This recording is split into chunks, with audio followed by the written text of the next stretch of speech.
Girl is out, mob wife is in, here's what this means. You know how hard they are to find. Some online resale sites are offering them, you guys, for up to $350 a piece. It is now all about having you're going to hear this right, Tomato Girl Summer. The brand has been everywhere in 2023.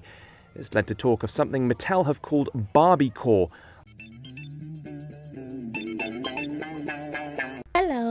Hello, babes. Welcome back to the channel. If you are new, welcome. So in today's video, I wanted to discuss the obsession with aesthetics and the new trends in aesthetics we see every other week. So let's get into it. So I want to talk about this obsession I've been seeing with aesthetics, overconsumption, and wanting to belong to groups and cliques. I feel like a lot of us love fashion. I mean, that was why I created my channel, because of my love for fashion and expressing yourself through different looks to discover your personal style, learning what fits for you, what's best for you, and how what works for you may not work for the next person and vice versa, as well as getting tips and inspiration from others.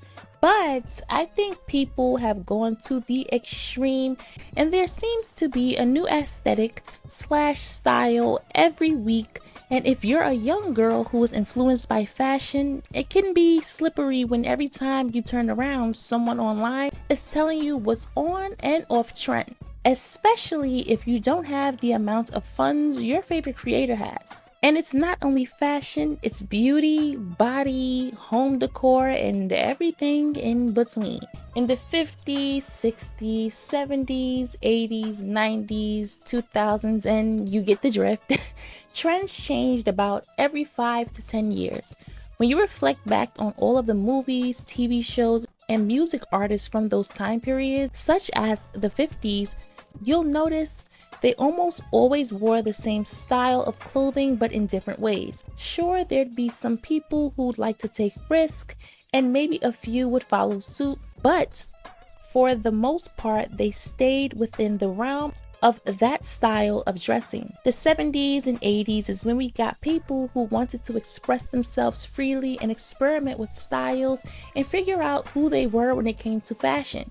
Like Diana Ross, Cher, Grace Jones, and many more women who pioneered so many of the trends we see today. The 90s and 2000s was the grunge, hyper-feminine, and laid-back era, and no one looked one way. Did we follow trends? Absolutely.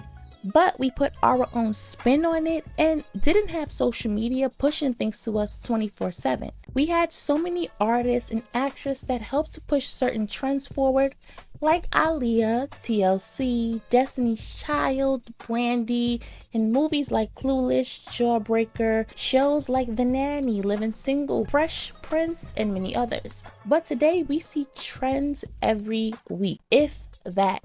It seems as though people have lost their sense of identity and only follow trends.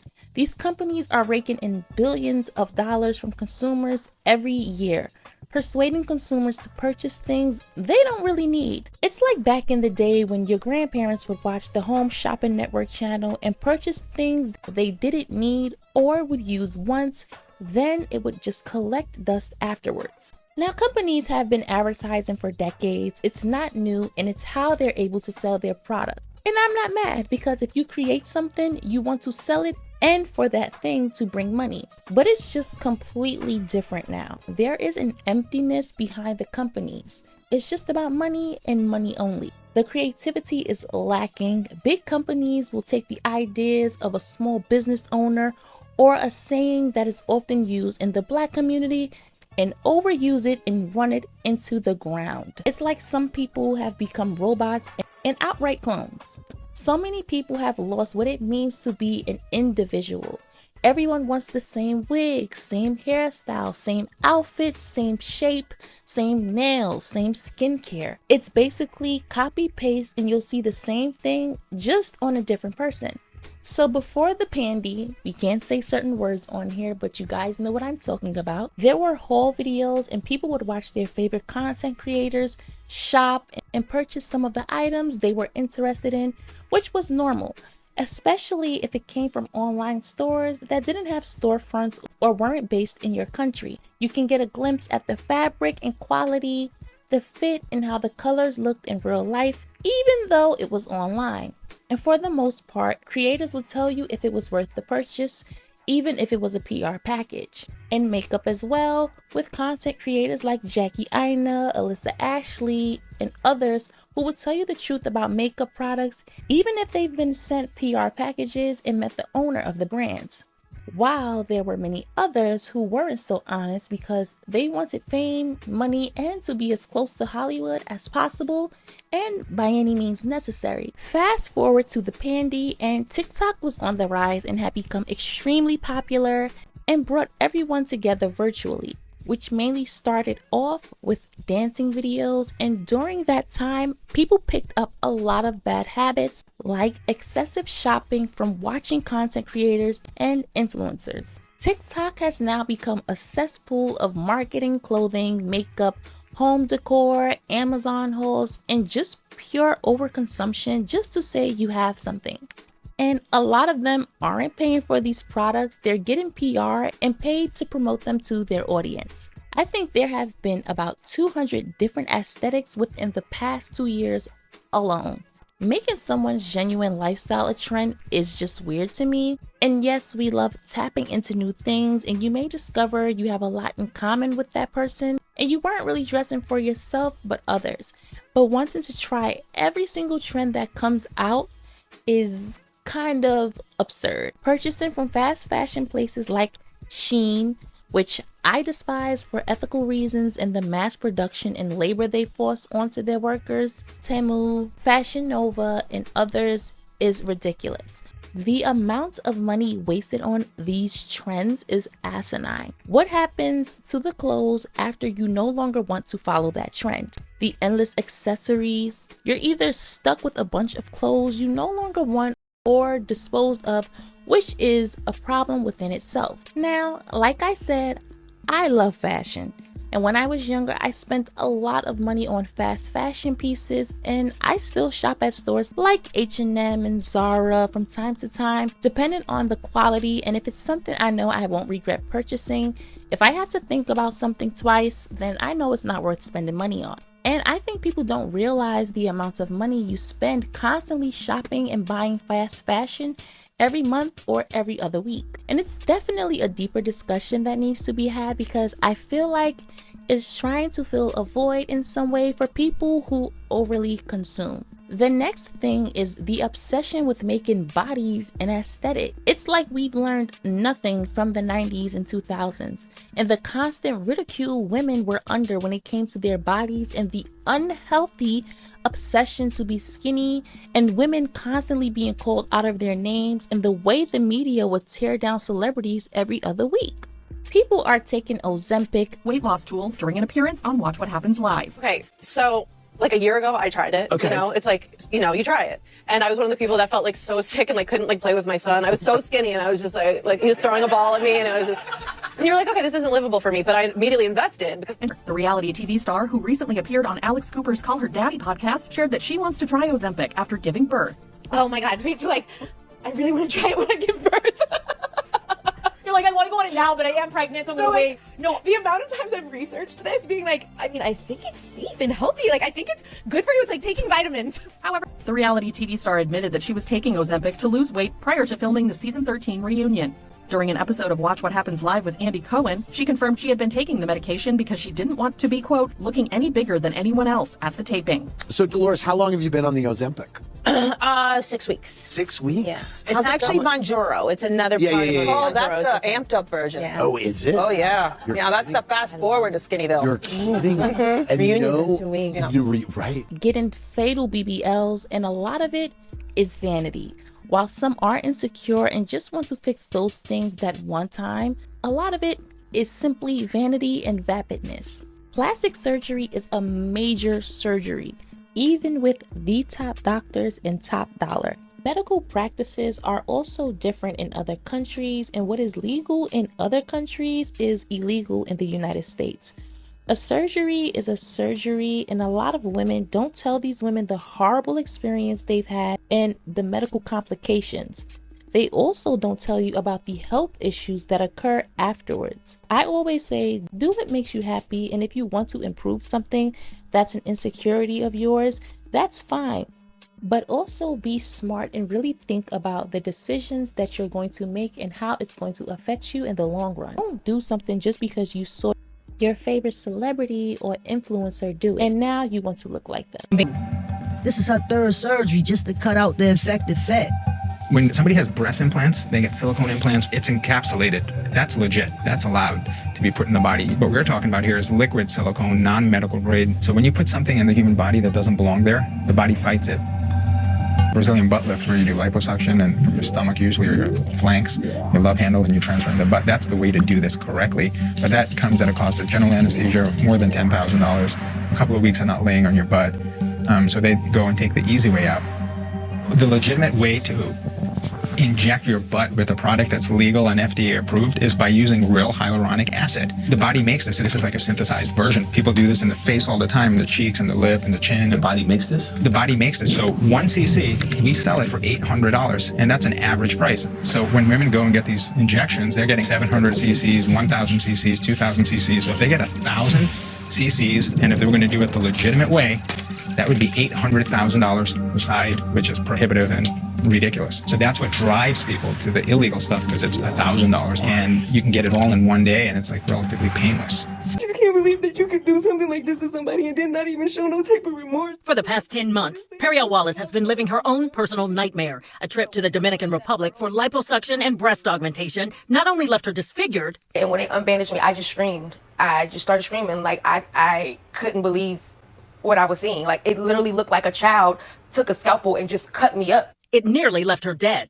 I felt extra weak, like I just did not feel right. Something just felt wrong. By the time she arrived home to Columbus, Periel was in agonizing pain. She shared her medical records with us. They show she was admitted with what doctors described as a raging infection. She says doctors told her it was most likely caused by unsterile medical equipment. I was so angry at myself that I allowed this to happen. That's how I felt. I felt like it was my own fault, because if I would have did more research, this wouldn't happen. Periel knew women who had procedures done by the same doctor in the Dominican Republic and had great results. She expected the same outcome. In my opinion, she's a monster. That's how I look at it, because not once has she even just acknowledged me to say I messed up. And here we have to provide that, which... Dr. Vivek Shah is a board-certified plastic surgeon here in Central Ohio. He says what happened to Periel is heartbreaking, but sadly, he says it's more prevalent than you might think. So I have had 5 people that I've taken care of, and we routinely get phone calls, I would say at least 1 or 2 a month, of somebody that has gone somewhere else outside the country and had a major problem. I just think body types becoming an aesthetic or trend is just ignorant and repulsive. It also seems like grown adults have aged but are still stuck mentally in their teen years, wanting to be a part of the cool and in crowd to get adoration and attention, then shaming others who don't have what they have, like a bunch of high schoolers. The obsession with clout and fame is so heavy with some people that they will abandon all morals and integrity just to say they're a part of this crew, or put up a facade calling people broke, when a lot of the times some of them are fake flexing, scamming, and doing all kinds of things behind the scenes to remain relevant and appear rich. Just like the whole veneer tech thing, people are playing in their mouths to place fake teeth on top of the real ones. Shaving down your teeth to the size of sucked on Tic Tacs just to put white gates on them is ridiculous, and it takes away from your natural look and natural beauty a lot of the times when done incorrectly. Now, when they're done correctly, they look great. I understand wanting to fix your teeth and how costly the dentist can be, especially when it comes to something as crucial as your teeth, which I think needs to change. But to shave down your perfectly good teeth by going to a quote-unquote veneer tech, which isn't even a thing, is crazy to me. Why are you trusting a person who earned a certificate in 2 days to perform this procedure on you for aesthetic purposes? And it's causing them issues that they'll be paying thousands and thousands of dollars to fix the mistakes the veneer tech made, which end up costing more than what they paid for the veneers, both financially and physically. That I look crazy and it's so embarrassing to come crying on the internet, but the stuff that I have been dealing with for 2 years because of my freaking teeth is like, I don't even know what to do anymore, and like the only place I can really go to is my platforms. As everybody pretty much knows, 2 years ago I had dental work done at Smile Dental Center 32 in Miami, and it ruined my life. Like literally ruined my life, and I'm still dealing with it to this day. And I just left another doctor, another TMJ doctor. This is the 3rd or 4th one that I've gone to, and I'm just very overwhelmed. Like, the medical industry, the dental industry in America is like, they literally do not care about what you are going through. Like, everything is about money for them. And like, I understand like people have to get paid, but it's like the fact that like I can't do anything. Like, I can't use insurance, I can't do anything. I've already spent $80,000 pretty much on this whole situation in 2 years. And I go to another TMJ doctor because I have severe TMJ now because of the veneers that Smile Dental Center did. They lost my bite. I have severe TMJ. I got my teeth redone. It didn't fix it. That was another $30,000. It's just like, I just had an appointment, and like, you know, they're telling me like, okay, we could do this, and it, you know, it could be a big money pit, and you know, it could be, you know, another 80K, and you know, it might not work. Like, I spent so much money with so many doctors just praying that something works for me, and nothing works. Nothing ever works. I don't know what to do anymore. Like, I can't even sue the freaking dentist. Every time I come on here telling my story about what happened, which is a crazy ass story, I'm like, just sue. Why don't you sue? If I could sue, that would be the first thing I'm doing, but I can't do that. I can't do that. It's not possible. Like, can't sue for my sensory issues. My sensory issues are unknown. Every time I go to a doctor, they've never heard of it. And you can't prove that they gave you these issues because there's no way to diagnose it specifically. Like, it's just a whole thing. They offered to give me my money back within the first year, and I told them no, so that I could bring awareness, because like, people are just like, you know, out there getting veneers and whatever the case may be. Like, my life is literally ruined because I got my teeth redone. Like, I'm not even joking. Like, I'm constantly in pain. I can't even close my mouth properly. I have to wear a retainer every single day, 24/7 pretty much, to even close my mouth comfortably. No bite adjustments can fix it. Nothing. I've done 100 bite adjustments. I've gone to 10 different dentists, 4 different TMJ doctors. I've done integrative medicine. I've done acupuncture. I've done everything you could possibly. I've done hypnosis. I've literally done everything you could possibly do to try to fix these issues. I've been called crazy by my primary care doctor at Kaiser. They told me to see a therapist because I'm what I'm going through. At this point, like, I just don't know what to do. I'm in severe pain. I've gotten freaking masseter Botox twice. My fucking face is slim the fuck out. Like, I look crazy as fuck because I'm in pain 24/7. It's just, I guess my only thing is just don't get fucking veneers, and know that like something like this can ruin your life, like literally. And quite frankly, I'm not giving nobody else 80 fucking bands. Like, no, I'm not doing it. Like, the fact that these people are so like, just everything is so money driven, and like, I understand, but it's like, this shit is like really medical for me. Like, why does nobody care about people in chronic pain without you having to fucking spend 80 bands twice? Like, that's crazy as fuck to me. Going on in Atlanta, but like, y'all really need help. And this is coming from someone who literally has all of their teeth done. I definitely do. But to go to a veneer tech is fucking insane. Like, you might as well travel to Mexico for that shit. Like, what is going on? And to all you veneer techs or anyone thinking to be a veneer tech, please understand that there was a doctor named Dr. Love and some other guy just recently that full-fledged got arrested for doing some back shit like this. So y'all, please be careful out here in these streets, because I don't know why you guys are letting people play in your mouth like that, especially when oral health, when your mouth is directly linked to a lot of other health issues, including your heart. So if, let's say, for example, they put the veneers on wrong or something goes wrong and now you have infections and you have decaying teeth and etc., that then leads to like other health issues like diseases, cysts, abscesses, so on and so forth. What you gonna do? especially when the price is like $10,000. Like, what the hell? Like, BFFR. This is 100% illegal, and we need to talk about it before you fall victim to spending $2,000 for a bright white smile. The only people that are licensed in the United States to perform veneers are dentists. And in order to become a dentist, you have to go to school for 8 years. There's a couple of different types of dentists. There's your DDS, which is Doctor of Dental Surgery, a DMD, which is a Doctor in Medical Dentistry, which are kind of the same thing. It just kind of depends on what state you go to. And then there are people like an endodontist or an orthodontist, and those are kind of extensions of already being a DDS or a DMD. They just take extra schooling to become specialized in those, in like the endo field or the orthodontic field. Regardless, they have 8 years of school under their belt, and they are doctors of dentistry. In order to become a doctor, you go to school for a very long time. There is not a single person other than a doctor of dentistry who can perform veneers legally. And I know that you're thinking, why are you so fucking serious about this?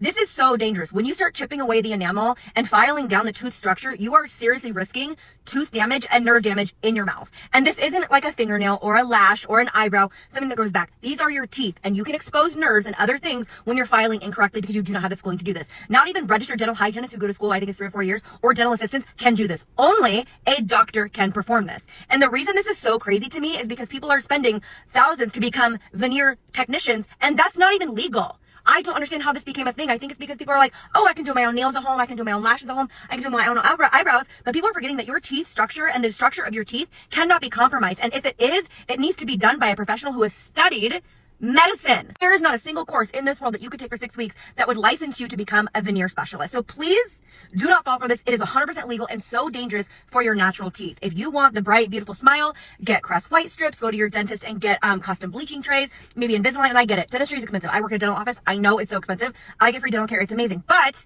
not everyone has that luxury. Do not fall for this. It will compromise your tooth structure and it will leave you with way more problems than you started with. Do not fall for this. I don't know how they are in business. This is illegal. Because I'm on a hair page, right? I moved to a new area, so I joined this Facebook group for hair pages. Like, if I need to get a sew-in or a quick weave or whatever, people will post like, hey, I'm doing a special or whatever. And one of the girls was like, now featuring braces, get them while you can.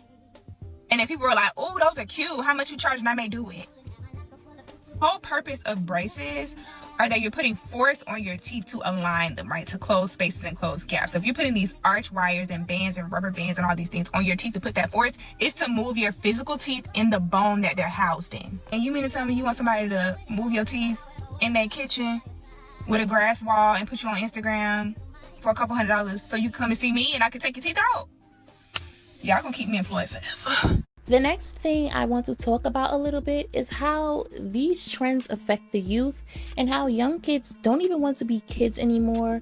You have young girls asking for Lululemon, Stanley cups, and Drunk Elephant for Christmas gifts, and it's not normal. Look like daycares, and I experienced that for the first time yesterday. So I made it a goal to go around and look at what they had in their hands, and I feel like you could even guess. There was this one, she probably looked 7. She was wearing Lululemon leggings too, so I was like, okay, here we go. Let me see what she got in her hands. And it was this big thing of Drunk Elephant something. Like, it had the white bottle with the pink lid. So I was like, okay, I'm gonna go over to the Drunk Elephant section and look at what this is, see how much it is. It was like $80 for a face wash that had like all these different acids in it. Drunk Elephant's target market right now is young children, I swear. And then I see another girl, she's probably like 10 or 11, maybe 12, that kind of age range. And it was the Paula's Choice, like exfoliating stuff. And that's what really got me. That's what really made me shook. Cause I'm like, how and why are you letting your little kid put this on their face? The one thing that I really went in there for was the Tarte Maracuja Juicy Lip things or the Summer Fridays lip balm, because I have one and I've had it for a few months and it's slowly running out. So I need some more. I go over to the Summer Friday section. All of the lip balms are gone. That was my next goal, and it was to look and see if any of these kids had them in their hands. When I tell you, I look over to my right with 6 of these lip balms. 6. Why do you need 6? It took everything in me not to walk up to her and be like, hey, like, can I have one of those? Like, I just ran out of the one that I've had for like 4 months. So much beef with a 10-year-old at Sephora today, and I thought it was, people were just lying on the internet. Okay, maybe not lying, but like, I went to Sephora today so I could use my $25 gift card, and there was a really long line. And by the time I got in line, this girl gets behind me, and she ends up like walking in front of me. And she's like, oh, are you in line? And I'm like, yeah. And she's like, well, can I get in front of you? And I'm like, no, it's a bitch ass long line back here. And she rolls her eyes at me and gets behind me. And by the time we get closer to the cashier registers, you can like look at all the little stands with all the mini stuff. And I'm just like looking. I'm not really grabbing anything. And this girl, she has this big ass bag, by the way. She's like maybe 10 or 11 at most. She walks past me and like hits me with her bag. And I turn around like, what the fuck? And she's like, oh, I'm so sorry. I was like, you can at least say excuse me. She's like, well, I tried to, but apparently you're deaf. I try to brush it off. And she gets back in line behind me after whatever she gets. And I start feeling like this box like rubbing on my back. And like I start moving around so it can stop. I obviously know it's the girl behind me. And it keeps rubbing on my back. And I turn her around. I'm like, can I get some personal space? And then she was like, oh, you're just in my way. We're in line. And I turn back around trying to not punch this 10-year-old. But I kept my cool. I got out of line, I paid for my stuff, and I left. Everyone girls at Sephora are crazy. But what's crazier are the parents that aren't parenting. So the other day when I was working, we were kind of busy, so the line was kind of long, and this little girl walks up to me, and her basket is literally overflowing. Like, the amount of products that were in there, she had to have been maybe 9, 10, maybe 11 years old, but regardless, definitely way too young to be shopping at Sephora. And I start grabbing the items out so I could scan them, and before I can start, she goes, wait, I have 2 perfumes on hold. Can you get those too? And I'm like, yeah, of course. What's your name? So I go grab her perfumes, and then she goes, can you scan those first so I can see how much they are? So I proceed to scan the 2 perfumes, and the 2 perfumes alone came out to $300. $300. $300. So after she saw the price of the 2 perfumes, I guess that wasn't enough. So she was like, okay, yeah, you can scan the rest of the items in the basket. She's by herself. So I'm kind of just like, who's with her? Like, did she come with a sister, a friend, her mom? Like, who is this little girl with? So I finished scanning all her products, and her total came out to almost $900. After I told her total, she looks at me and she looks at me and she kind of gives me like a nervous kind of look. She's like, and in my head, I'm like, girl, yeah, what did you think the total was going to come out to? So I see her look to her left. To the left, I see that there's an older lady who is her mom and a younger girl, which is her sister. And they're checking out at the register, like 2 down from me. And the little girl calls the sister over, and the sister's like, what? Like, how much is it? And she's like, well, how much was yours? And the sister goes, $500. She said that so normal. Like, she literally looked at her and said, yeah, $500. So the one that I'm helping out goes, well, mine is almost $900. So then her sister is like, well, do you have enough? And she was like, no, but I'm probably just gonna use mom's money. So I'm kind of just watching this all go down, and in my head, I'm like, so what are we doing here? Like, are you gonna get it or not? Like, our line is long. It was literally right after the holidays. You know, the line wasn't gonna get any shorter. So then I tell the girl, are you gonna be paying cash or card? And she goes, sorry, can you give me 1 second? And I'm like, yeah, sure. So she calls her mom over, and the mom like looks at me and she smiles, and then she looks down and goes, wait, how much is it? And the little girl tells her. The mom literally freaked out. She was like, what? No way you're about to spend $900, which in my head, I'm like, period. Like, thank you for putting her in place. But anyways, the mom is furious, and the little girl is just looking at her like, what? Like, yeah, bitch, I'm gonna spend $900. Like, I don't know what you're looking at. So I'm kind of just looking at them like, what do I do? And then the mom goes, take something out. The little girl lost her mind. She's like, no, I'm not taking anything out. And the mom was like, no, you're gonna take something out because what even is in there? So she's like, what even is that? And the little girl's like, it's a flower bomb. I don't even know what a flower bomb is, but apparently it was a perfume. And the mom's like, you literally already have 2 other perfumes. Like, why do you need another one? And the little girl's just like, because I want it. Growing up, if I ever said anything like that to my mom, it's a wrap. It's a wrap, because we're not getting anything at Sephora anymore, and I'm going home to get my ass beat. So time goes on, they're arguing back and forth, and the little girl kind of is just, she's not having it. She's like, I'm not putting anything back. Like, no. So finally the little girl's like, okay, fine, I'll take it out. And she goes, she takes it out, and then she goes, but that's the last thing I'm taking out. I'm not taking anything else out. Like, I'm sorry, who's the mom here? Because this is the problem. The problem isn't the kids, it's the parents. Because why aren't you guys sitting there saying, you know, holding your ground? Like, these iPad kids, these little girls have never heard the word no, and they kind of just get what they want so they can shut up and the parents can move on with their day. Okay, so then once she removes the perfume, the total was still at like $700. And the mom's like, take something else out. And the little girl's like, no, I already told you I'm not taking anything else out. And then, you know, me trying to like be nice and also get this line moving, I'm just like, hey, like, I see that you have 3 Glossier lip products, like, and they're all the same flavor, like, did you want all 3? And the mom looks at me kind of like saying like, thank you, and then looks at the little girl and she's like, yeah, I know that there's 3. I didn't know what to do. I said, you're right, there's 3, I'm sorry. Stupid fucking thing of me to say, like, there's 3 and there's a reason there's 3, so I'm so sorry. You're right. So then I just shut the fuck up. Long story short, after minutes and minutes of arguing, the little girl ended up spending $500 at Sephora instead of almost $900, and the mom was okay with that.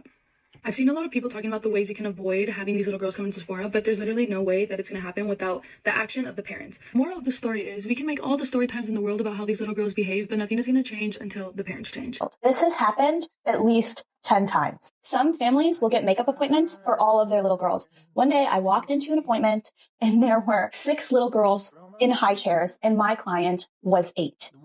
So if you're wondering where the parents are, the parents don't care. The parents are funding the appointments. Parents are funding Drunk Elephant. It's insane. But I will say that whenever I walked in and a child was my client, I felt instant relief. I love kids. And what do they even need? All they want is highlight everywhere. It is the easiest way to spend your time as a makeup artist. Maybe also the strangest. And I did have one little girl cry in my chair. Screams and sobs of joy. She wanted a Stanley Cup. And all this hysteria over a cup. I got a Stanley! The Stanley Quencher Cup, that is. Sold in over 100 different colors, the $45 reusable bottles are flying off shelves.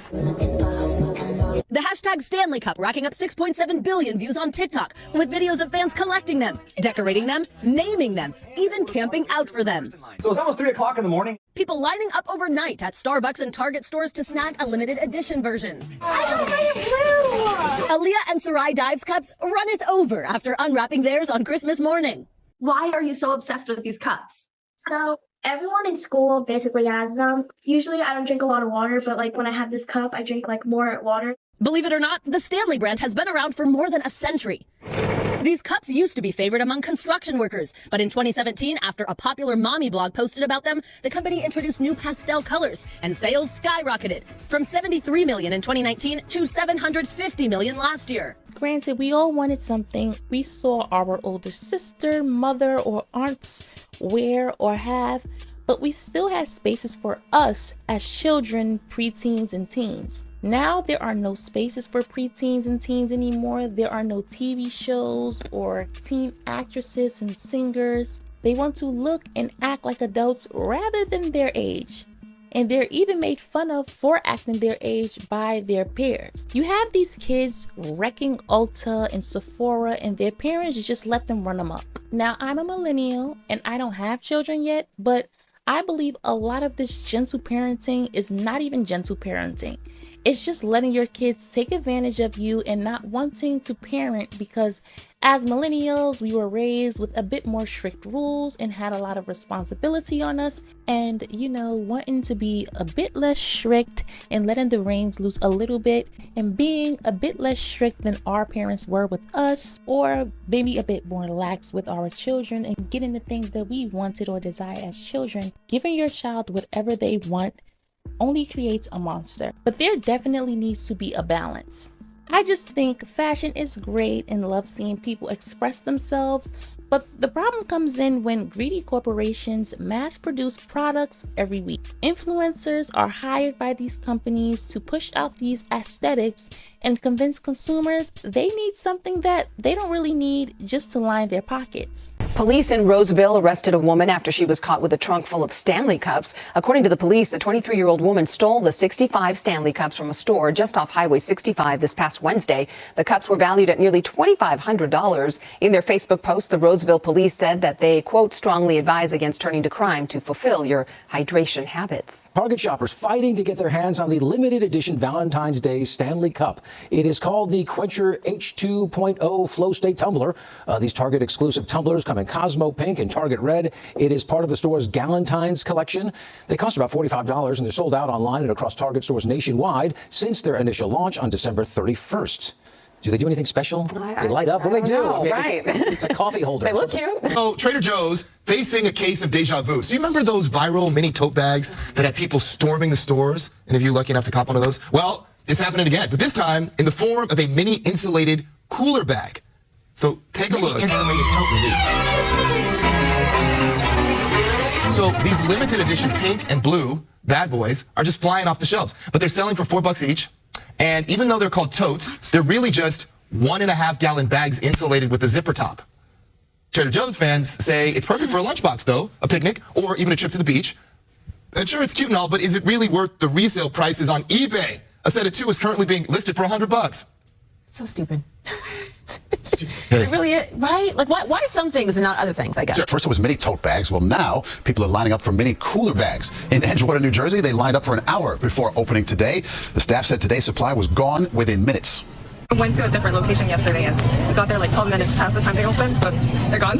Poof, just like that. Back in March, Trader Joe's released limited edition mini tote bags. Those cost $2.99. They were being listed on eBay for hundreds of dollars.